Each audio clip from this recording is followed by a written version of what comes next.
Baik, teman-teman, mari kita lanjutkan materi TOEFL kita dan hari ini kita di penghujung program ya, teman-teman.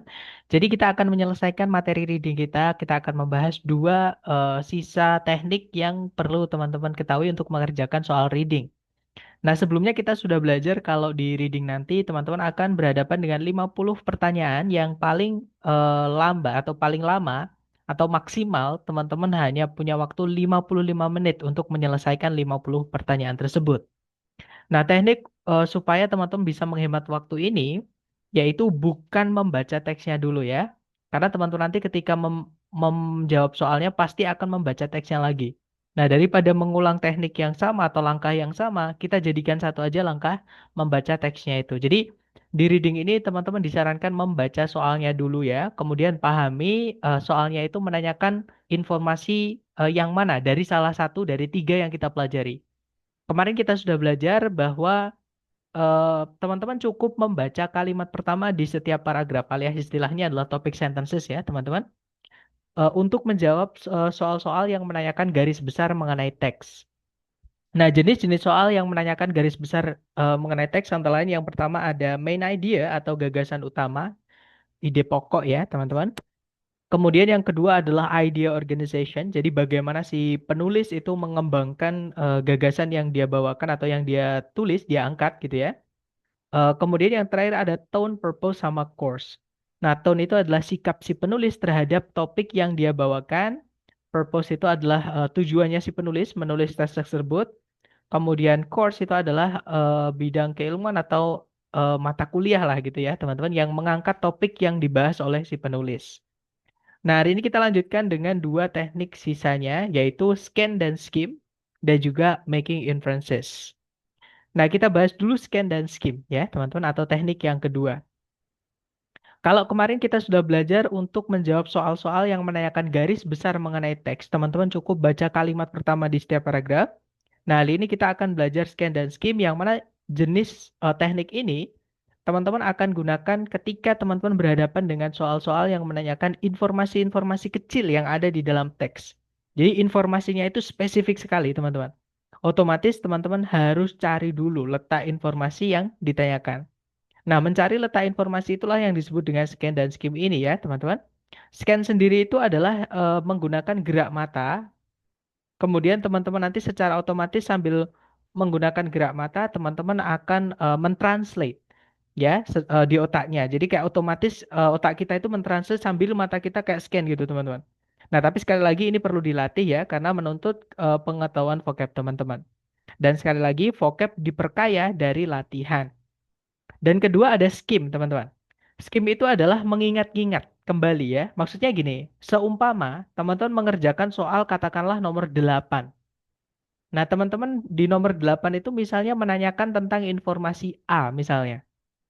Nah, teman-teman ingat-ingat ketika mengerjakan nomor 1 sampai nomor 7, tadi ada nggak informasi tentang A ini yang disebutkan sesuai yang ditanyakan. Nah, kalau misalkan ada tinggal loncat, tadi terakhir informasi tersebut berada di mana. Itu namanya skip, teman-teman ya. Nggak perlu lagi dari awal ataupun dari dicari lagi nggak perlu. Jadi cuma nginget-nginget saja. Seperti itu, teman-teman ya. Nah, itu adalah scan dan skim. Sekali lagi, scan dan skim dipakai untuk menjawab soal yang menanyakan informasi spesifik atau informasi kecil yang ada di dalam teks, teman-teman. Nah, jenis informasi kecil yang ada di dalam teks itu misalnya antara lain yang pertama adalah locate information. Jadi jenis soal yang menanyakan informasi kecil di dalam teks itu adalah locate information. Nah, locate information itu maksudnya teman-teman diminta mencari letak atau posisi di mana si penulis itu membahas atau menyebutkan tentang informasi tersebut yang ditanyakan itu. Dan locate information ini bisa teman-teman kenali dari pilihan A, B, C, D-nya. Biasanya di pilihan A, B, C, D itu ada tulisan line-line-nya gitu, teman-teman. Jadi baris keberapa. Karena memang soal ini meminta teman-teman menemukan di baris keberapa di dalam teks penulis itu menyebutkan tentang suatu topik seperti itu atau suatu informasi seperti itu. Gitu ya, teman-teman. Nah, contohnya seperti ini, seperti biasa ya kalau di reading teman-teman baca soalnya dulu. Di situ soalnya berbunyi, di manakah di dalam teks penulis itu membahas komposisi dari meteor atau kandungan dari meteor. Nah, karena ini adalah latihan ya, teman-teman, atau pembahasan, maka nggak bisa kita menggunakan gerak mata saja. Otomatis harus kita artikan, ya, teman-teman. Nah, jadi meteor crater yaitu sebuah kawah besar, kira-kira 40 mil timurnya Flagstaff, Arizona, diperkirakan oleh para ilmuwan telah terbentuk sebagai akibat dari hantaman atau tabrakan dari suatu meteor yang bobotnya itu 60.000 ton, sekitar 50.000 tahun yang lalu. Nah, meteor tersebut yang terbuat dari nikel dan besi. Nah, berarti letaknya di sini, teman-teman. Ya, jadi isi atau kandungan dari meteor itu adalah nikel dan juga besi. Nah, kemudian teman-teman hitung dia munculnya di baris keberapa. Ya, ini baris pertama, baris kedua, baris ketiga. Nah, dia letaknya di baris keempat, teman-teman. Dan teman-teman nanti akan diberikan bantuan ini ya. Setiap 5 baris itu akan dikasih penanda seperti ini. Siapa tahu letak informasi yang ditanyakan itu di bawah. Jadi teman-teman tidak perlu baca dari awal lagi menghitungnya ya. Cukup dari patokan terdekatnya. Seperti itu. Nah, jadi jawabannya adalah yang Bravo ya, teman-teman. Jadi letaknya di line keempat sampai line kelima. Ya, yaitu informasi yang menyebutkan kandungan dari meteornya. Nah, itu adalah locate information ya, teman-teman. Dan sedikit informasi ya, teman-teman.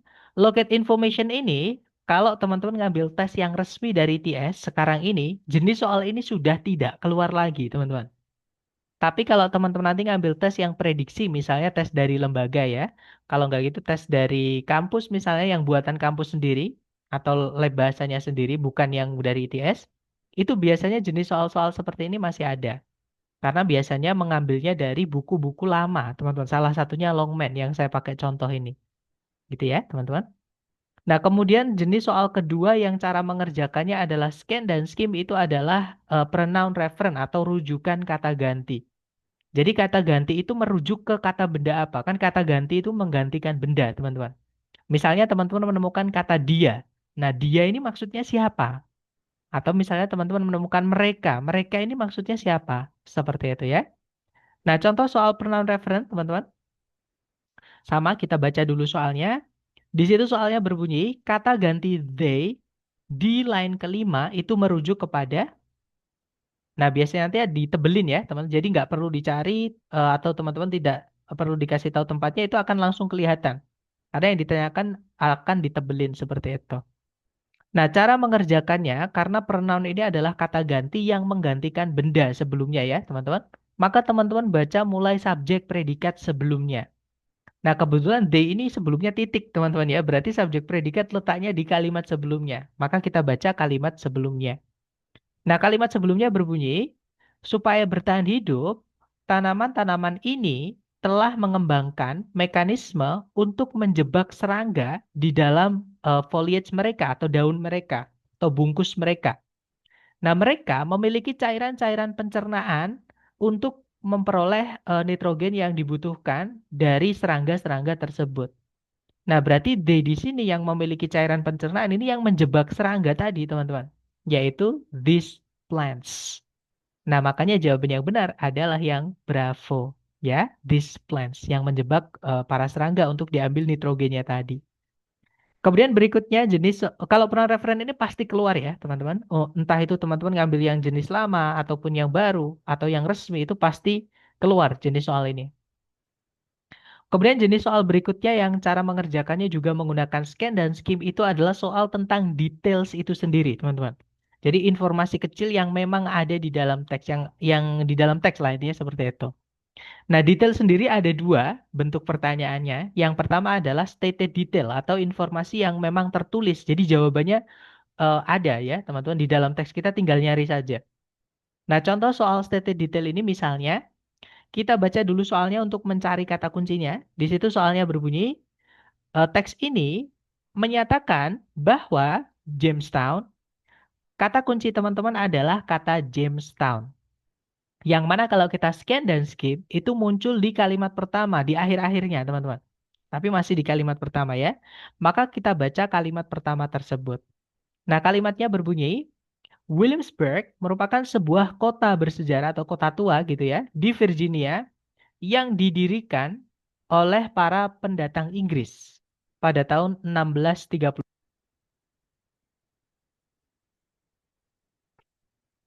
Nah, 1633 ini adalah 26 tahun setelah kedatangan atau kependudukan Inggris permanen pertama di Amerika itu diadakan di Jamestown, teman-teman. Nah, berarti bisa dibilang kalau Jamestown ini adalah tempat kependudukan orang Inggris permanen pertama di Amerika, gitu ya. Nah, kita cek satu-satu. Yang Alpha di situ didirikan pada tahun 1633. Hati-hati, yang didirikan di tahun 1633 tadi bukan si Jamestown ya, teman-teman, tapi Williamsburg. Sedangkan di sini yang ditanya adalah Jamestown. Berarti yang Alpha ini salah, teman-teman. Kemudian yang Bravo didirikan 26 tahun setelahnya Williamsburg. Nah, ini juga kebalik. Kalau kita pilih yang Bravo, berarti yang pertama Williamsburg. Jamestown yang kedua, teman-teman. Ya, sedangkan tadi kebalikannya informasinya. Jadi Williamsburg ini yang didirikan tahun 1633. Nah, 1633 ini 26 tahun setelahnya kedatangan Inggris permanen pertama di Amerika yang berada di Jamestown. Seperti itu. Jadi yang Bravo kebalik atau salah, keliru ya. Kalau yang Charlie merupakan koloni atau kependudukan Inggris permanen pertama di Amerika. Nah, ketemu jawabannya adalah yang Charlie. Gitu ya, teman-teman. Kalau yang Delta, awal mulanya dinamai Middle Plantation. Nah, kalau teman-teman lanjutkan bacanya sampai menemukan Middle Plantation, yaitu kalimat setelahnya ya, yang dinamakan Middle Plantation itu bukan yang di Jamestown, teman-teman, tapi yang di Williamsburg. Jadi yang Delta juga salah. Jadi jawabannya yang Charlie, seperti itu. Nah, itu adalah stated detail. Gitu ya. Nah, selain stated detail, ada juga detail itu namanya unstated. Unstated itu artinya tidak ter apa teman-teman? Tidak tercantumkan. Intinya nggak ada di dalam teks. Nah, memang jenis soal unstated detail ini menyuruh atau meminta kita, teman-teman ya, untuk menentukan di antara A, B, C, D, yang mana yang tidak ada di dalam teks mengenai kata kunci yang ditanyakan. Atau yang salah. Ya, biasanya kebalikan dengan informasi yang ada di dalam teks, teman-teman. Jadi kayak kita disuruh nyari yang keliru, informasi yang keliru tentang yang ada di dalam teks. Nah, contoh soalnya adalah yang manakah di antara berikut ini yang tidak benar? Nah, biasanya ada not true-nya. Ini penandanya, teman-teman. Kalau nggak gitu, biasanya di belakang itu ada kata except, kecuali. Nah, itu adalah jenis soal unstated detail ini. Jadi, yang manakah di antara berikut ini yang tidak benar mengenai kata gadget? Jadi, yang tiga benar, yang satu tidak benar. Teman-teman disuruh nyari yang tidak benar. Nah, apapun itu, kata kuncinya teman-teman di soal adalah kata gadget. Ini harus dicari dulu menggunakan scan dan skim, teman-teman. Dan kalau kita menggunakan gerak mata sampai menemukan kata gadget, di situ ada di kalimat kedua. Nah, kita baca kalimatnya ya, teman-teman. Kata gadget adalah satu kata yang seperti itu atau yang demikian itu. Nah, yang demikian itu tuh yang bagaimana? Otomatis teman-teman juga harus baca kalimat sebelumnya. Nah, memang teman-teman, unstated detail ini umumnya atau terkadang itu tidak cukup kalau kita hanya baca satu kalimat. Ya, teman-teman harus baca informasi apapun tentang kata kunci yang disebutkan dalam satu paragraf. Kalau sudah lewat paragrafnya tidak perlu dilanjutkan ya, teman-teman fokus saja pada satu paragraf seperti itu. Nah, kita baca paragrafnya di situ berbunyi, dalam bahasa Inggris ada banyak sekali ungkapan-ungkapan yang berbeda yang orang-orang pakai untuk menamai atau memberi nama kepada sesuatu yang namanya itu tidak dikenal atau sementara terlupa. Nah, kata gadget merupakan salah satu kata yang demikian itu. Nah, kata gadget, nah karena masih ngomongin tentang gacha gadget, lanjutkan teman-teman. Kata gadget pertama kali digunakan oleh para pelaut Britania pada tahun 1850-an. Dan mungkin datang dari kata berbahasa Prancis, yaitu gacete, teman-teman. Yang artinya adalah small hook atau kail kecil, mata pancing kecil. Nah, dalam penggunaan sehari-harinya, kata tersebut atau kata gadget itu memiliki makna yang lebih luas. Kata-kata yang lain, nah ini bukan ngomongin tentang gadget lagi, udah beda teman-teman. Berarti jangan dilanjutkan, ya. Takutnya nanti teman-teman akan dibingungkan dengan informasi yang tidak ditanyakan. Jadi fokus aja dengan yang ditanyakan. Berarti berhenti di sini teman-teman. Sekarang kita eliminasi pilihan A, B, C, D-nya. Yang alfa di situ berbunyi, kata gadget digunakan untuk menamai sesuatu ketika namanya itu tidak diketahui. Nah, tadi ada ya, teman-teman, yaitu sebentar. Tadi di sini, teman-teman. Jadi, ada banyak ungkapan yang orang gunakan untuk menamai sesuatu yang namanya itu tidak diketahui atau terlupa. Nah, kata gadget itu merupakan salah satu dari kata yang demikian itu. Nah, berarti yang alfa bukan karena ada di situ, teman-teman. Dan kita disuruh nyari yang tidak ada atau tidak benar ya tentang kata gadget.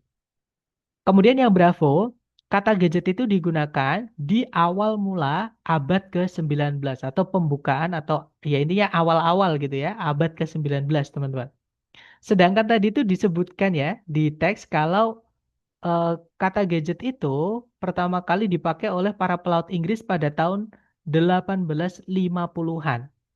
Nah, berarti bukan lagi di awal ya, teman-teman, tapi sudah di pertengahan abad ke-19. Jadi kemungkinan yang salah adalah Bravo di kata ininya, di beginningnya ini. Harusnya in the middle of. Seperti itu. Tapi kita cek dulu yang lain.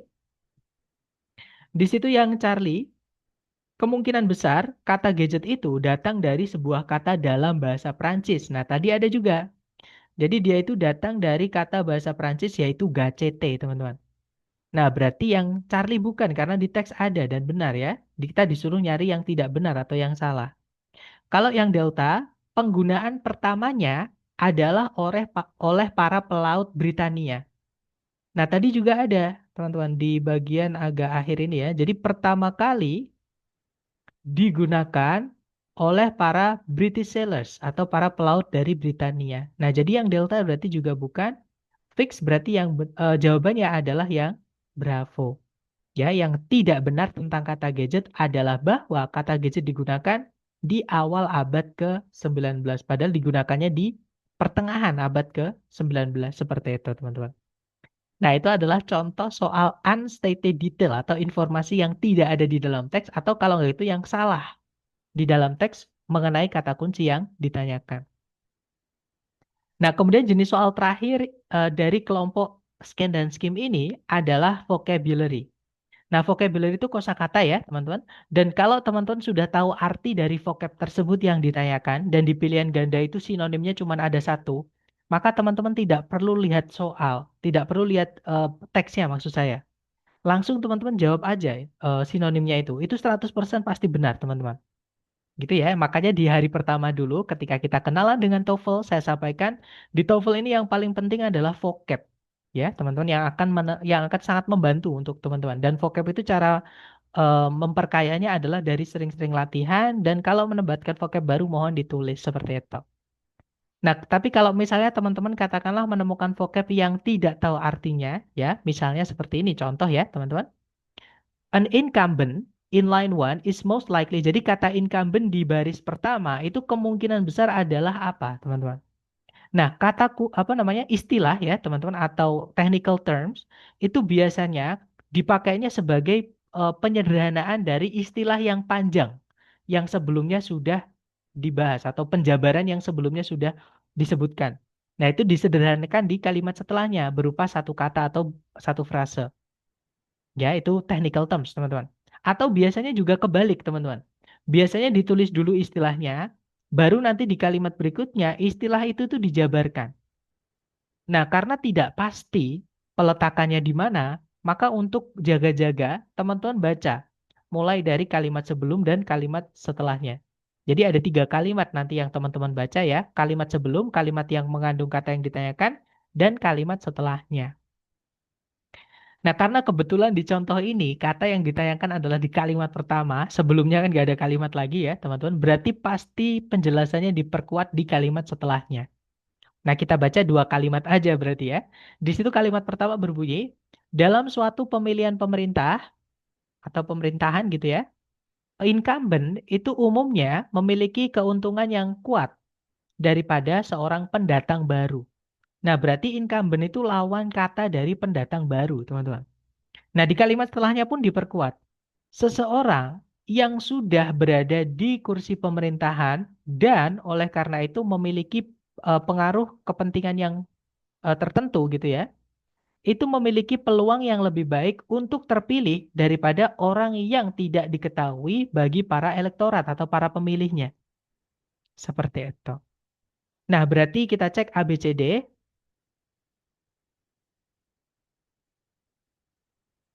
Yang alfa itu berbunyi sebuah atau sejenis ya, teman-teman, sejenis pemilihan tertentu. Nah, pemilihan itu suatu proses, bukan manusia. Sedangkan incumbent tadi disebutkan dia sebagai manusia. Jadi incumbent itu orang yang sudah berada di kursi pemerintahan, teman-teman.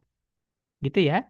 Yang Bravo itu partai politik. Sama, partai politik itu wadah atau payung ya. Dia untuk diciptakan untuk anggotanya mencapai suatu tujuan tertentu. Ya, anggotanya memiliki tujuan yang sama dan punya payung itu gitu ya. Bukan, karena di sini incumbent itu seseorang, satu orang, teman-teman. Kalau yang Charlie, a beneficial comment. Jadi komentar yang menguntungkan. Sama, komentar itu bukan manusia ya. Komentar itu benda mati. Nah, jawabannya yang tepat adalah yang Delta, a current office holder. Seorang pemangku kursi pemerintahan saat ini. Atau yang sedang menjabat seperti itu. Nah, itu adalah jenis-jenis soal yang cara mengerjakannya teman-teman gunakan scan dan scheme. Gitu ya, teman-teman. Sekarang mari kita praktekkan yang sudah kita pelajari tadi ke contoh soalnya buat teman-teman atau latihan buat teman-teman ya. Nah, di sini ada satu soal, dicoba dulu jangan takut salah, waktunya 1 menit dimulai dari sekarang. Silakan teman-teman.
Oke, waktunya habis dan silakan jawaban teman-teman dikirim di chat dulu.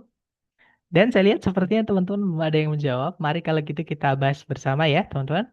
Di situ soalnya berbunyi, di manakah di dalam teks penulis itu memberi nama, maksudnya itu menyebut nama dari betina tertua di dalam kawanan gajah, teman-teman. Nah, kalau kita scan dan skim, tertua itu disebutkan di sini ya, teman-teman. Nah, kita baca mulai kalimat, pokoknya kalimat di sekitar situ ya, karena tiba-tiba disebutkan this elder female, jadi betina tertua ini berarti sebutannya sudah ada di kalimat sebelumnya. Nah, di kalimat sebelumnya itu berbunyi, gajah itu menampilkan dinamika sosial yang menakjubkan, yang menjunjung satuan-satuan keluarga yang utuh, yang berpusat atau yang mengelilingi gitu ya, atau yang apa ya teman-teman, yang mengikuti arahan dari seorang matriark. Nah, betina tetua ini, nah berarti ketemu ya teman-teman, namanya adalah matriark ini. Nah, sekarang teman-teman hitung, itu letaknya di baris keberapa? Satu, dua. Nah, berarti letaknya di baris kedua, teman-teman. Jadi jawaban untuk soal ini adalah yang alfa, teman-teman ya. Jadi jawabannya adalah di line kedua. Nah, sekali lagi, kalau misalnya di reading teman-teman mengalami kesulitan, biasanya itu karena vocabnya. Ya, teman-teman. Dan vocab itu sekali lagi dari latihan. Dan kalau dapat vocab baru, mohon ditulis, teman-teman. Oke, mari kita ke soal berikutnya ya, teman-teman. Dicoba lagi, jangan takut salah. 1 menit dimulai dari sekarang. Silahkan.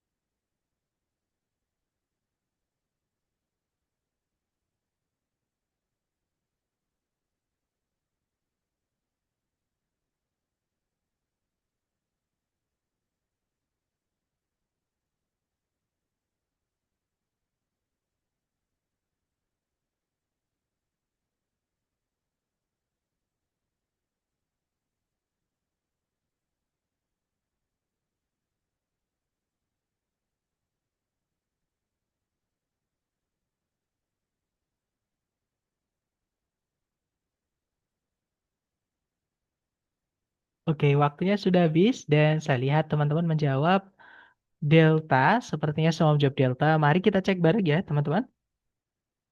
Di situ soalnya berbunyi, berdasarkan paragraf ketiga, nah yang ditanyakan hanya tentang paragraf 3. Jadi paragraf 1, 2, dan 4 teman-teman abaikan ya. Bagaimanakah antosianin itu berbeda dari pigmen tanaman yang lain? Nah, di sini teman-teman kata kuncinya adalah perbedaannya antosianin dengan pigmen tanaman yang lain di paragraf ketiga. Nah, kalau kita cek teman-teman, ya di soal itu atau di paragraf ketiga itu ada kata kunci teman-teman yaitu kata unlike. Unlike itu artinya tidak seperti. Kan yang ditanyakan tadi berbeda ya, teman-teman. Di situ disebutkan tidak seperti klorofil dan karotenoid, antosianin itu biasanya tidak dibuat atau tidak diproduksi ya hingga akhir di musim pertumbuhan, di ujung-ujung musim pertumbuhan. Nah, berarti di awal-awal sebelum musim pertumbuhan itu tidak ada ya, teman-teman. Tidak ada eh, apa namanya? Pigmen antosianin ini seperti itu. Nah, berarti tadi jawaban teman-teman adalah yang delta. Antosianin itu tidak ada di daun-daun selama awal atau bagian awal dari musim pertumbuhan. Betul sekali. Jawabannya adalah yang delta, teman-teman. Yang alfa salah karena dia ngomongin tentang jumlahnya. Perbedaannya bukan pada jumlahnya ya, teman-teman, tapi waktu produksinya. Kalau jumlahnya tidak dijelaskan tadi apakah lebih besar, lebih sedikit, ataupun sama. Nggak ada di situ. Berarti yang alfa salah. Kalau yang bravo, antosianin itu tidak ada di daun-daun dari pohon-pohon berbuah. Nah, ini tempatnya. Bukan ya, teman-teman, karena tanaman-tanaman berbuah itu ada di kalimat setelahnya. Itu disebutkan bahwa antosianin itu mewarnai atau memberi warna. Beberapa buah seperti cranberry, purple grapes, kemudian juga strawberries. Jadi ada buah-buahan juga yang mendapatkan antosianin. Ya, teman-teman. Jadi yang Bravo ini juga salah. Kalau yang Charlie, antosianin membutuhkan klorofil dan karotenoid dulu supaya menghasilkan warna. Maksudnya supaya antosianin itu muncul. Bukan ya, teman-teman. Tidak ada keterangan apakah antosianin itu butuh klorofil atau karotenoid atau tidak. Jadi kita tidak bisa memilih yang Charlie. Nah, yang pasti yang jelas itu adalah yang delta ya. Perbedaannya hanya waktu kemunculan atau produksinya. Seperti itu. Oke, nice. Lanjut ke nomor berikutnya. Silahkan dicoba lagi. 1 menit dimulai dari sekarang. Silahkan, teman-teman.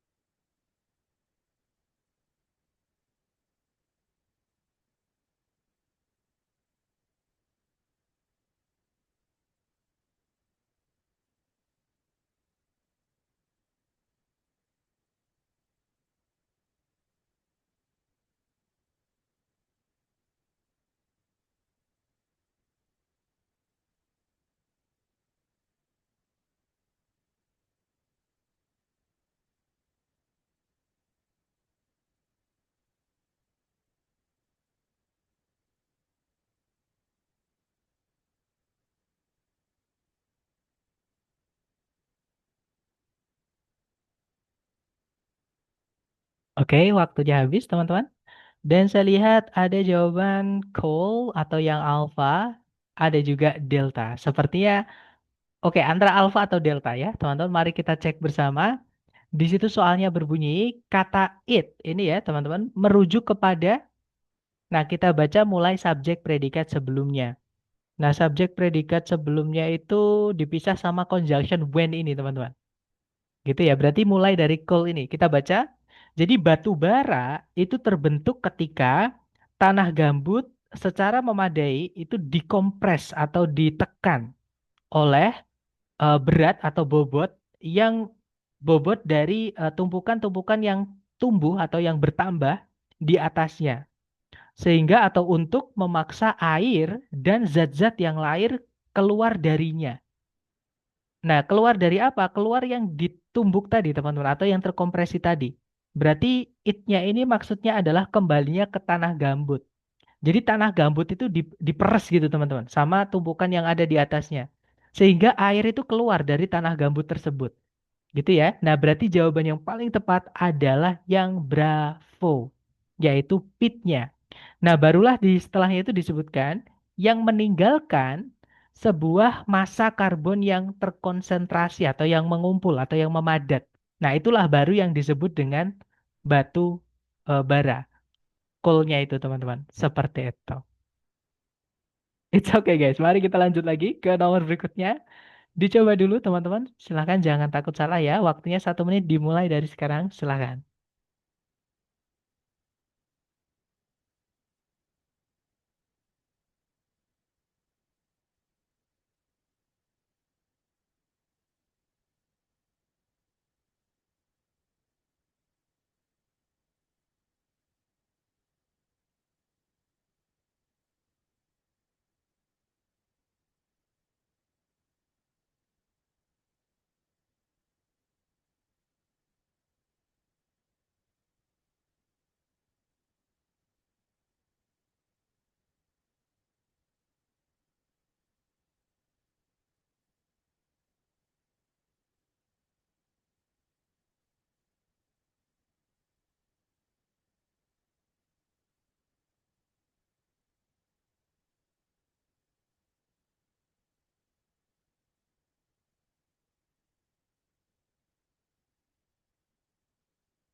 Oke, waktunya sudah habis ya, teman-teman. Dan saya lihat ada jawaban delta. Delta kali ini harus benar. Oke, delta. Sepertinya teman-teman semua menjawab delta. Mari kita cek bersama ya. Di situ soalnya berbunyi kata migration. Nah, ini gampang teman-teman ya. Migration itu di Indonesia kita bilangnya migrasi. Migrasi itu adalah perpindahan, lebih tepatnya perpindahan penduduk dari satu tempat ke tempat lain ya. Nah, kalau kita lihat di pilihan A, B, C, D yang artinya perpindahan, betul sekali jawabannya adalah yang delta, teman-teman. Nah, di sini maksudnya adalah kalimatnya itu masuk kalimat pertama ya. Di situ kalimat pertama berbunyi gerakan. Jadi movement yang atas itu gerakan ya, teman-teman. Country life di awal abad ke-20, berarti 1901 dan seterusnya gitu ya, teman-teman. Di Amerika Serikat itu diawali oleh sekelompok para reformer atau apa pejuang reformasi gitu ya, teman-teman, yang berorientasi secara sosial, yang meyakini bahwa bangsa tersebut, maksudnya Amerika Serikat, sebagai kesatuan atau keutuhan itu akan dilemahkan atau menjadi lemah oleh migrasi atau perpindahan penduduk secara terus-menerus akan anak-anak muda yang berambisi dan cerdas. Sama lah di Indonesia juga sama ya, teman-teman. Masih berpusat di satu tempat seperti itu. Jadi yang dari desa ke kota seperti itu. Dari countryside, jadi dari tepian gitu ya, dari wilayah tepi-tepi menuju perkotaan, pusat kota. Dikarenakan ketidakpuasan dengan standar hidup pedesaan dan juga institusi-institusi sosial pedesaan. Nah, intinya migrasi tadi itu adalah perpindahan orang-orang anak-anak muda ini maksudnya ya ke dari desa ke kota. Jadi jawabannya yang delta, teman-teman. Nice, lanjut ke nomor berikutnya. Silahkan dicoba lagi. 1 menit dimulai dari sekarang. Silahkan, teman-teman.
Oke, waktunya sudah habis ya, teman-teman. Dan saya lihat ada jawaban, sepertinya belum ada jawaban. Kalau gitu mari kita cek bersama ya. Di situ soalnya berbunyi, berdasarkan paragraf kedua, berarti paragraf terakhir, teman-teman.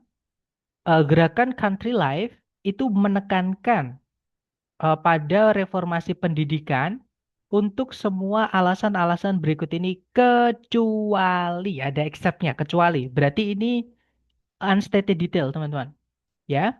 Petunjuknya teman-teman di soal adalah alasan kenapa gerakan Country Life ini berfokus pada reformasi pendidikan. Nah, kalau kita scan dan skim itu mulainya dari sini teman-teman. Nah, sampai sini ya. Nah, kita baca kalimatnya di situ disebutkan bahwa meskipun para pejuang reformasi itu memiliki banyak sekali saran untuk penghidupan kembali sosial pedesaan dan juga reformasi ekonomi, mereka itu berkonsentrasi pada pendidikan yang penting dalam upaya untuk mereformasi kehidupan desa untuk beberapa alasan. Nah, di situ alasan pertama karena sebagian besar orang-orang desa itu memiliki anak-anak yang umurannya itu umuran sekolah, teman-teman. Sekolah itu merupakan sorry, sekolah itu merupakan institusi sosial penting di Amerika pedesaan, di pedesaan Amerika. Kemudian alasan yang kedua, nih ya, alasan yang kedua, sekolah-sekolah itu berurusan langsung dengan anak-anak yang lebih bisa beradaptasi, lebih bisa menerima perubahan gitu ya, lebih bisa belajar untuk mengikuti perubahan zaman gitu teman-teman, daripada orang-orang dewasa. Nah, untuk benar-benar bertahan supaya desa itu tetap ada, nggak hilang ya, perubahan-perubahan di masyarakat pedesaan itu harus berawal dengan anak-anak atau dari anak-anak. Kemudian alasan yang terakhir, finally, akhirnya, karena mereka itu mengapropriasi itu memberikan gitu ya sejumlah uang dan juga mengatur standar instruksi dan juga standar kurikulum.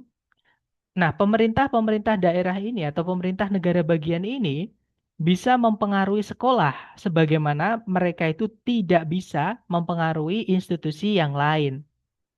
Nah, itu tadi ketiga alasannya. Sekarang kita cocokkan A, B, C, D, teman-teman, yang mana yang tidak ada di situ. Yang alfa berbunyi, sekolah itu memainkan peran penting dalam kehidupan sosial pedesaan. Nah, tadi ada ya, teman-teman. Di nah, di sini, teman-teman. Jadi yang sebentar, mungkin saya rubah warnanya biru ya. Jadi sekolah itu merupakan eh, penting sekali. Jadi institusi sosial yang penting. Seperti jadi yang alfa bukan, teman-teman ya, karena kita disuruh nyari yang kecuali atau yang salah. Kalau yang Bravo, sekolah itu bisa dengan mudah dipengaruhi oleh pemerintah negara bagian. Nah, tadi ada juga di akhir-akhir, teman-teman, ya bahwa eh, state government itu bisa mempengaruhi atau mengatur maksudnya ya, atau mengontrol, mengendalikan sekolah sebagaimana mereka itu nggak bisa mengatur institusi yang lain. Berarti yang Bravo bukan, teman-teman. Kalau yang Charlie, anak-anak yang didaftarkan di sekolah itu mampu untuk membuat perubahan, maksudnya belajar mengikuti arus zaman gitu ya. Lebih siap atau lebih mudah daripada orang-orang dewasa. Nah, tadi juga ada. Jadi children itu lebih bisa beradaptasi dengan perkembangan zaman daripada orang dewasa, ya, teman-teman. Jadi yang Charlie bukan. Nah, jawabannya adalah yang delta. Sebenarnya yang bikin salah itu simple sekali, teman-teman, yaitu di kata few-nya. Few itu artinya sedikit, ya. Beda dengan a few. Kalau a few itu cukup atau beberapa. Atau sekalian pakai many ya, di situ lebih aman, teman-teman. Jadi many atau a few juga nggak apa-apa. Jadi a few rural children were able to attend school regularly. Jadi beberapa atau cukup banyak anak-anak di pedesaan itu mampu menghadiri sekolah secara rutin. Gitu ya. Nah, jadi jawabannya adalah yang delta, teman-teman. Seperti itu. Vocab ya teman-teman mungkin sekali lagi memang ini perlu dilatih dan ketika teman-teman latihan mandiri tidak perlu pakai timer nggak apa-apa seperti itu. Nah itu tadi adalah scan dan skim ya teman-teman atau jenis-jenis soal yang menanyakan informasi kecil atau informasi spesifik yang ada di dalam teks otomatis teman-teman harus cari dulu atau scan dan skim dulu. Nah akhirnya kita ke teknik yang terakhir yaitu making inference atau membuat tebakan menarik kesimpulan teman-teman. Nah, membuat tebakan di sini maksudnya adalah teman-teman diminta mencari petunjuk di teks untuk jawabannya, untuk menjawabnya teman-teman. Kalau dicari jawabannya langsung tidak akan ketemu. Nah, contoh ya, teman-teman.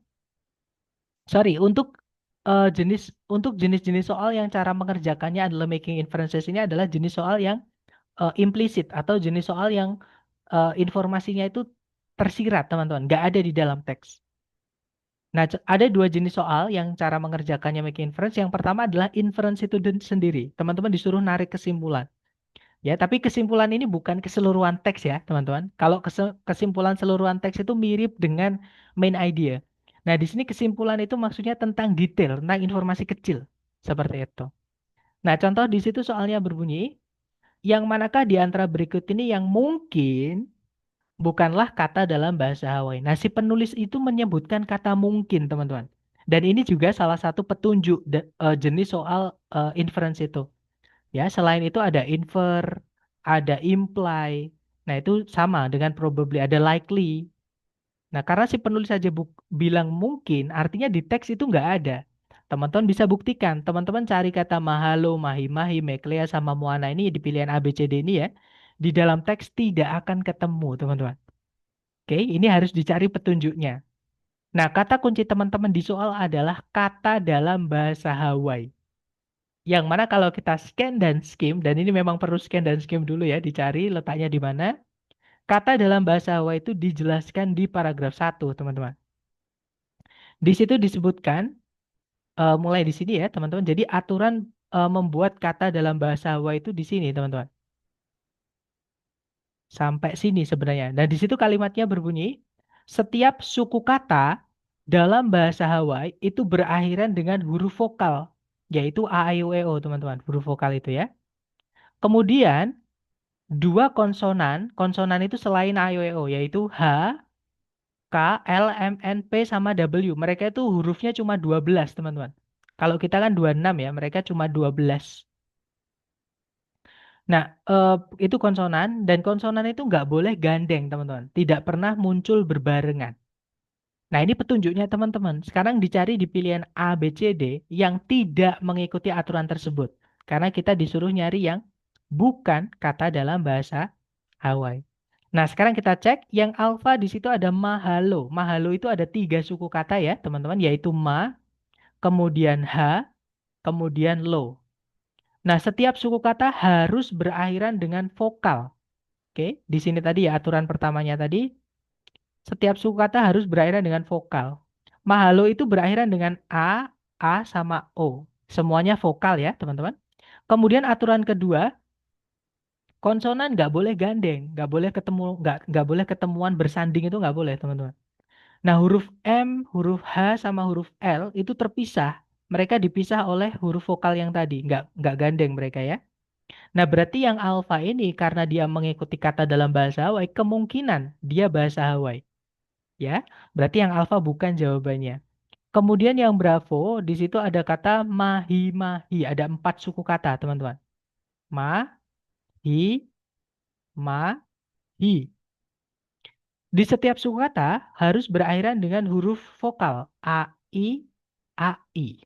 Ya kan? Kemudian huruf konsonannya, yaitu huruf M sama H-nya nggak boleh gandeng. Yang mana mereka nggak gandeng ya, teman-teman, terpisah oleh huruf A sama huruf I-nya itu. Nah, berarti mahalo sama mahi-mahi ini bukan jawabannya, karena mereka adalah kata dalam bahasa Hawaii. Kita disuruh nyari yang bukan kata dalam bahasa Hawaii. Nah, jawaban yang tepat di sini adalah yang Charlie. Di situ ada K sama huruf L, gandeng, teman-teman. Padahal tadi disebutkan 2 huruf konsonan tidak boleh ketemuan bareng, nggak boleh gandeng. Gitu ya. Jadi yang kemungkinan bukan kata dalam bahasa Hawaii adalah Meklea. Karena kita punya alasan. Alasannya dia tidak mengikuti aturan bahasa Hawaii. Seperti itu. Gitu ya, teman-teman. Nah, jadi eh, kurang lebih seperti ini.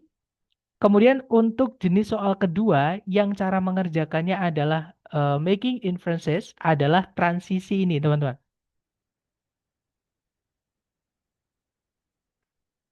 Nah, sebelumnya saya ingin memperkenalkan, transisi sendiri itu adalah jenis kalimat yang menghubungkan antar perpindahan topik, antar paragraf, teman-teman. Gitu ya. Jadi paragraf satu misalnya dengan paragraf 2, nah itu nggak boleh tiba-tiba berubah. Harus ada yang nyambung. Karena ketika kita menulis informasi atau menyampaikan informasi itu harus ada yang namanya kohesi dan koheren. Ya, jadi kesatuan dan juga keutuhan dan kesatuan. Gimana? Sebentar, teman-teman. Kesatuan dan kesenyambungan. Jadi harus nyambung satu sama yang lain. Nggak boleh tiba-tiba loncat. Begitupun antar paragraf itu juga harus nyambung, teman-teman. Nah, yang menyambungkan antar dua paragraf itu adalah informasi yang paling dekat dengan paragraf yang disambungkan. Jadi paragraf satu dan paragraf kedua, transisi itu letaknya di kalimat terakhir paragraf satu atau di kalimat pertama paragraf 2. Nah, inilah yang nanti akan jadi penghubung atau yang menyambungkan antar paragraf. Seperti itu. Nah, transisi ini bisa teman-teman manfaatkan untuk menjawab pertanyaan di mana teman-teman disuruh nebak. Kira-kira di sebelumnya teks atau di sebelumnya teks itu kalau dimasukkan paragraf lagi membahas tentang apa. Nah, contohnya seperti ini ya, teman-teman. Jadi ada soal TOEFL itu di reading yang menanyakan kira-kira sebelumnya teks nih, kalau dimasukkan paragraf itu membahas tentang apa topiknya. Nah, kalau nggak gitu di paragraf terakhir. Kalau dimasukkan paragraf lagi, membahas tentang apa? Seperti itu. Nah, nanti kalau teman-teman ditanyain tentang paragraf sebelumnya atau yang di sebelumnya teks ya, di atasnya teks, baca kalimat pertamanya yang paling dekat. Tapi kalau yang ditanyakan adalah paragraf setelahnya teks, teman-teman baca kalimat terakhir. Nah, contoh di sini soalnya berbunyi, paragraf yang mendahului, precede, ada kata pre, teman-teman ya, sebelumnya. Jadi, paragraf sebelum teks ini kemungkinan besar membahas. Nah, karena yang ditanyakan adalah sebelumnya teks, maka teman-teman baca kalimat pertamanya. Di situ teman-teman cari petunjuk. Di situ kalimat pertama berbunyi, mitos mengenai lautan yang lain membahas Davy Jones. Nah, tiba-tiba ada kata mitos mengenai lautan yang lain, teman-teman. Berarti paragraf sebelumnya ini sudah membahas tentang salah satu mitos mengenai lautan ya. Nah, tapi bukan tentang Davy Jones, teman-teman. Karena Davy Jones ini baru diperkenalkan di paragraf ini dan dia juga disebut sebagai mitos yang lain, yang berbeda. Nah, otomatis pilihan ganda yang ada Davy Jones-nya jangan dipilih, pasti salah nanti, teman-teman. Alpha sama Bravo berarti salah ya. Di situ yang Alpha berbunyi masa mudanya Davy Jones. Nah, kalau di sebelumnya sudah dijelaskan masa mudanya Davy Jones itu siapa, tiba-tiba baru diperkenalkan. Apalagi disebut dengan yang lain lagi. Nah, ya nggak mungkin, nggak nyambung ya, teman-teman. Jadi yang Alpha sama Bravo sudah pasti salah. Nah, jawaban yang benar adalah yang Charlie ya. Sebuah kisah tradisional atau disebut mitos tadi yang berbeda dari laut. Nah, kalau yang Delta ini nggak nyambung, teman-teman. Yang Delta itu melakukan persiapan atau bersiap-siap untuk melakukan perjalanan di laut. Nah, bayangkan misalnya teman-teman di paragraf sebelumnya ini membahas tentang eh, bersiap-siap melakukan perjalanan di laut, misalnya persiapan logistik gitu ya. Kemudian persiapan eh, mental, persiapan fisik misalnya ya. Kemudian ada antisipasi nanti kalau terjadi apa-apa, misalnya harus bawa pelampung dan lain-lain gitu. Terus setelahnya bilang mitos yang lain mengenai lautan membahas tentang Davy Jones. Kan nggak nyambung teman-teman, loncat gitu ya. Nah, nanti kita kehilangan unsur kohesi dan coherence tadi. Yang mana nggak bisa. Jadi yang delta itu salah karena nggak nyambung teman-teman. Seperti itu. Nah, sekarang mari kita coba ke latihan ya. Sekali lagi jangan takut salah, teman-teman. Dicoba dulu. Di sini ada satu soal, 1 menit. Dimulai dari sekarang. Silahkan.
Oke, waktunya sudah habis dan saya lihat teman-teman menjawab bravo, bravo sepertinya.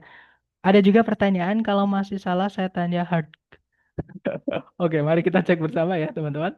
Di situ soalnya berbunyi, paragraf yang mendahului teks ini membahas, kemungkinan besar membahas apa? Nah, yang ditanyakan adalah paragraf yang mendahului teks, teman-teman. Berarti paragraf sebelumnya teks ini ya. Maka kita baca transisinya yang letaknya ada di kalimat pertama, teman-teman. Kalimat pertama berbunyi, meskipun elang gundul adalah sebuah simbol nasional atau simbol kebangsaan dari Amerika Serikat, elang gundul bukanlah satu-satunya. Nah, berarti paragraf setelahnya ini ngomongin selain elang gundul. Ya kan, teman-teman? Berarti elang gundul yang sudah dibahas di paragraf sebelumnya. Dan betul sekali jawaban teman-teman ya. Jadi nggak perlu tanya Guma ya teman-teman.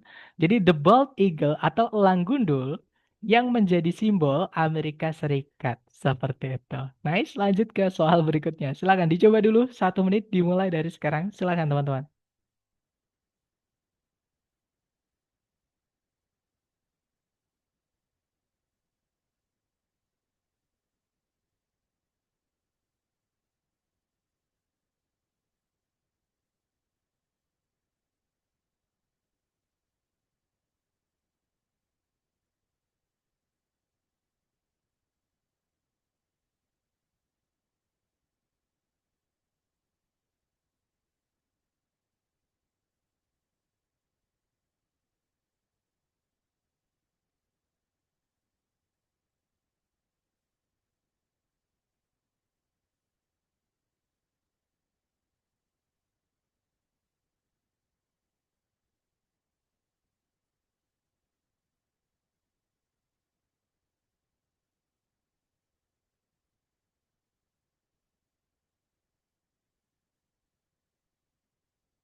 Oke, waktunya sudah habis.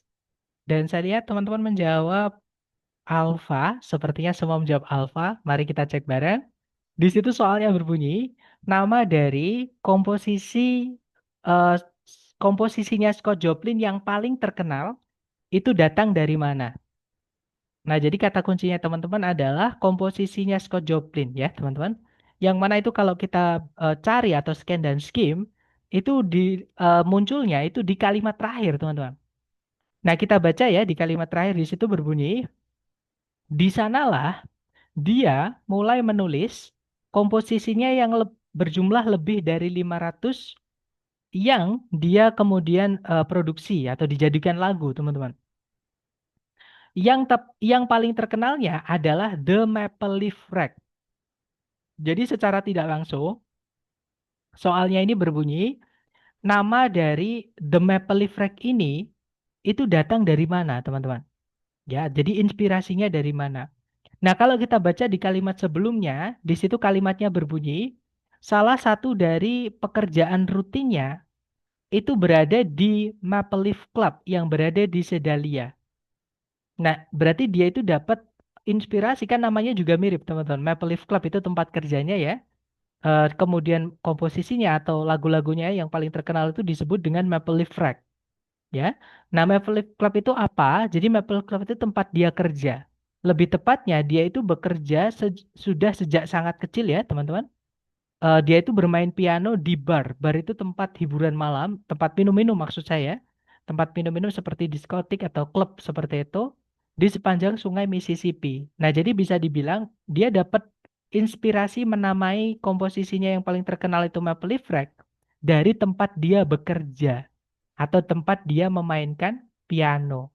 Nah, jadi jawaban yang paling tepat adalah yang alfa, teman-teman. Gitu ya. Nama dari salun yang O-nya 2 itu sinonim dari kata bar, teman-teman. Ya, tempat minum-minum lah seperti itu. Di mana dia tampil, di mana dia bekerja, bermain piano tadi, seperti itu. Gitu ya. Kalau yang Bravo pohon maple di dekat rumahnya di Sedalia kan nggak ada, teman-teman. Di situ disebutkan pohon maple eh, di rumahnya Sedalia, jadi nggak bisa. Kalau yang Charlie nama dari kota di mana dia dilahirkan. Kita juga nggak disebutkan ya tadi, teman-teman. Di mana di kota mana dia disebutkan apa dilahirkan itu. Yang pasti Dia dilahirkan di keluarga perbudakan. Di situ adanya seperti itu. Kemudian kalau yang delta, sekolah di mana dia belajar bermain piano. Itu juga nggak ada ya teman-teman. Tidak ada yang membahas tentang sekolah dia belajar piano dari mana, nggak ada. Jadi fix jawabannya adalah yang alfa, nama dari tempat dia bekerja.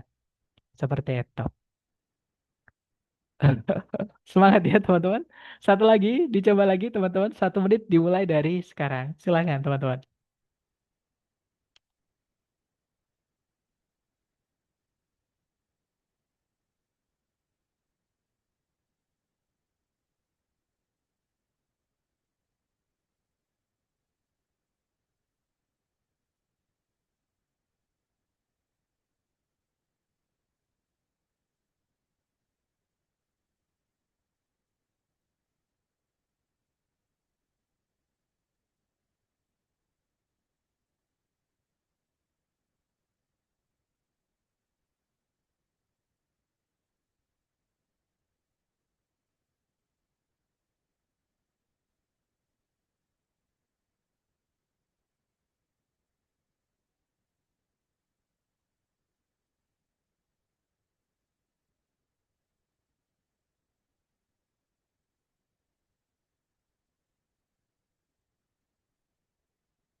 Oke, waktunya sudah habis dan saya lihat teman-teman menjawab kok pada kok pada tahu salon tubas.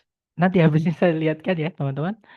Ada jawaban Charlie, ada jawaban Delta. Mari kita cek bersama. Di situ soalnya berbunyi paragraf yang mengikuti, teman-teman. Berarti setelahnya teks ya. Dari teks ini kemungkinan membahas apa? Nah, karena yang ditanyakan adalah paragraf yang mengikuti atau setelahnya teks, maka teman-teman baca kalimat terakhir yang mana tadi sudah kita baca sambil menjawab itu tadi ya, teman-teman menjawab soal sebelumnya tadi. Nah, itu namanya skim. Nah, skim itu mengingat-ingat di mana informasi terakhir tadi dibahas. Atau terakhir tadi membahas tentang apa jika letaknya sama, teman-teman. Nah, kan sama-sama petunjuk kita di kalimat terakhir ya, yang mana sudah ngomongin tentang komposisi dari Scott Joplin. Salah satunya yang paling terkenalnya namanya Maple Leaf Rag. Nah, pasti setelahnya ini atau paragraf terakhir ini ngomongin tentang komposisinya Scott Joplin yang lain, teman-teman. Nah, jadi jawaban yang paling tepat adalah yang Charlie. Gitu ya. Kalau kita pilih yang Alpha, Sedalia Missouri, eh, itu sudah lewat teman-teman. Sedalia Missouri itu tempat di mana dia salah satu tempat dia bekerja ya, Maple Leaf Club itu, tempat hiburan malamnya itu. Kemudian setelahnya ini sudah ngomongin informasi yang berbeda yaitu komposisinya. Kalau kita balik ke Sedalia lagi nanti kalimatnya maju mundur. Jadi muter-muter teman-teman. Nah itu karakteristik orang Indonesia. Kita kalau ngomong misalnya mau hutang nih misalnya. Itu cerita nabi-nabi dulu. Kemudian ramalan masa depan. Dan lain-lain. Baru nanti di akhir-akhir ada 100. Misalkan seperti itu. Jadi tapi kalau di akademik tidak boleh seperti itu teman-teman. Harus urut. Dan tidak boleh ada pengulangan. Informasi yang diulang tidak boleh. Karena nanti tidak selesai-selesai. Jadi yang alpha bukan ya. Kalau yang Bravo, Maple Leaf Club sama. Maple Leaf Club sudah lewat. Sudah tidak dibahas teman-teman. Kalimatnya sudah berubah menjadi komposisinya. Ya, jadi yang Bravo bukan. Kalau yang Delta, kehidupan dari Scott Joplin itu pun juga sudah dibahas di sebelumnya tadi. Jadi dia bekerja sebagai apa, lahir di mana, tahun berapa, dan lain-lain sampai semakin menyempit, semakin informasi itu semakin sempit, ngomongin tentang komposisinya. Berarti ini sudah masuk ke komposisinya, teman-teman. Kalau kita balik lagi ke kehidupan Scott Joplin, bukan karyanya, nanti muter lagi. Terus ngomongin Scott Joplin itu membuat karya, ngomongin kehidupannya lagi. Jadi nggak selesai-selesai. Gitu ya. Makanya jawabannya tepat adalah yang Charlie. Seperti itu. Nah, itu tadi adalah dua teknik terakhir untuk mengerjakan jenis soal reading. Ya, teman-teman. Jadi bisa disimpulkan reading itu ada 3 teknik. Kalau teman-teman misalnya berhadapan dengan soal yang menanyakan garis besar mengenai teks, cukup baca kalimat pertama setiap paragraf. Kemudian yang kedua, jika teman-teman dihadapkan dengan pertanyaan tentang informasi kecil yang ada di dalam teks, maka harus scan dan skim. Dicari dulu informasi letaknya di mana. Kemudian teman-teman baca keterangan yang membahas tentang itu, cocokkan dengan pilihan A, B, C, D. Kalau yang ketiga itu adalah inference tadi. yaitu soal yang menanyakan tentang informasi tersirat secara tidak langsung. Nah, di teks teman-teman diminta scan dan skim petunjuk menjawabnya, petunjuk jawabannya, seperti itu. Dan itu sekali lagi perlu dilatih ya, terutama vocabnya teman-teman. Nah, tadi ada pertanyaan, Sir, kok teman-teman bisa tahu ya untuk menjawab kalau misalnya tadi eh, salon itu adalah bar. Nah, sekali lagi teman-teman, di kamus itu sangat enak ya, teman-teman. Jadi bisa apa namanya? Nah, contohnya ini ya, salon itu biasanya ada sinonim. Nah, ada kata SYN. SYN itu sinonim, teman-teman. Sinonimnya adalah bar. Gitu ya, teman-teman. Dan kalau kita memang cek sorry, di PPT-nya tadi, maaf teman-teman, mana tadi PPT-nya ya? Nah, di situ pun juga disebutkan kalau dia itu bermain di bars, seperti itu. Atau teman-teman juga bisa menggunakan eliminasi di pilihan A, B, C, D, yang lain kok nggak masuk. Berarti ya udah yang teman-teman ragu itu, misalnya seperti itu. Nah, itu tadi ya teman-teman tentang reading. Sekali lagi, apa namanya, teknik reading sebenarnya itu mudah teman-teman ya. Tapi sekali lagi perlu dilatih dan juga vocab. Nah, karena hari ini hari terakhir, teman-teman saya ingin menjelaskan ya teman-teman untuk em, cara menghitung nilai di skor TOEFL ITP. Saya kira salon itu tempat kecantikan. Kalau salon mungkin iya teman-teman. Yang O-nya satu. Salon itu juga ada di bahasa Inggris. Karena kayaknya itu memang asal muasalnya bahasa Inggris. Kita yang pinjam bahasa mereka. Seperti itu. Salon juga ada yang O-nya dua. Yang O-nya satu juga ada. Gitu ya teman-teman. Nah, sekarang kita bahas untuk tabel penghitungan skor TOEFL. Jadi TOEFL itu nanti ini saya ambilkan dari bukunya ITS ya, teman-teman. Jadi buku ITS itu bikin buku tapi nggak dipakai, maksudnya nggak diteskan. Tapi untungnya mereka bikin, teman-teman ya. Jadi ada model soal lah yang bisa kita akses. Dan beberapa soalnya tadi saya berikan ke teman-teman, entah itu di reading, di structure ataupun di listening, seperti itu. Nah, di sini ada 4 baris ya. Nanti bagian pertama atau kolom pertama ini adalah jumlah benarnya teman-teman. Ya, jadi 50 itu soal terbanyak. Lebih tepatnya di section pertama itu listening, teman-teman. Sama section ketiga itu reading. Nah, itu soalnya ada 50. Sedangkan section 2 itu structure. Structure itu cuma 40 soal, makanya nggak sampai atas.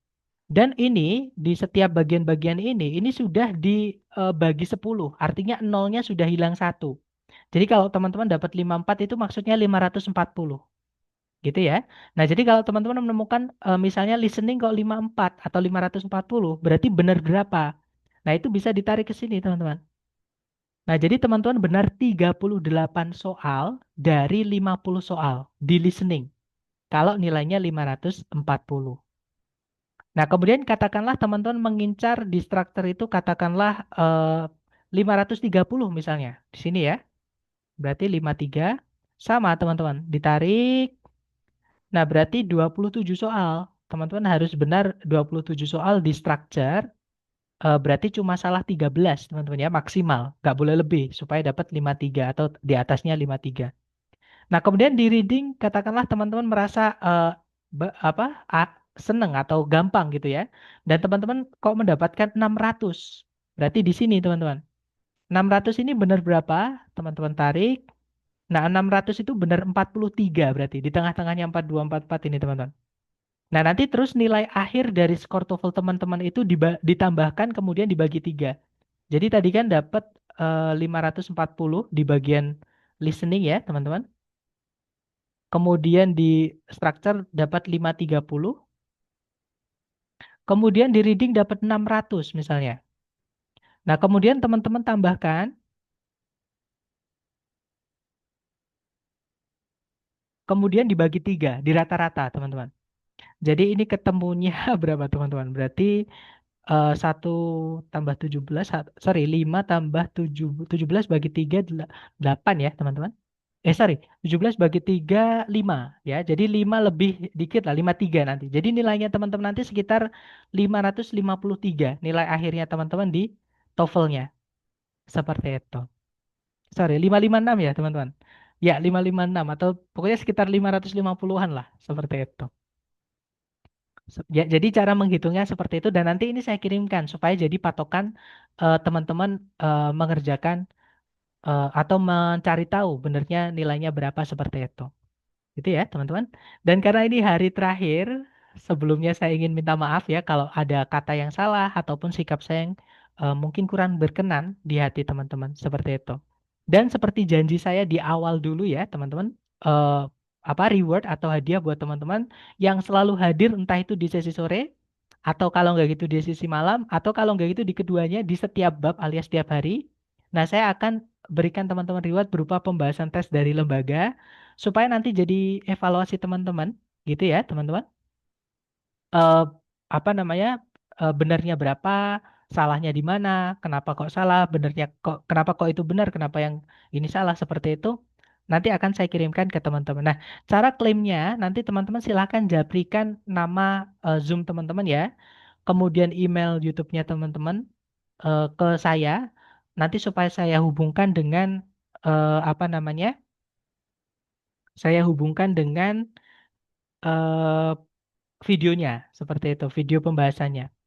Karena videonya masih bersifat private, teman-teman. Jadi nanti buat teman-teman yang sudah saya cek di absensi kok aman, baru saya bukakan seperti itu. Nah, tapi buat teman-teman yang katakanlah pernah absen atau pengen pernah tidak hadir di salah satu bab, tapi pengen tetap dapat reward, masih sangat bisa. Ya,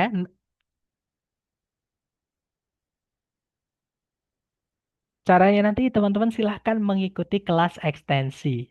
Nah, di sini saya ingin menjelaskan sedikit tentang kelas ekstensi, teman-teman.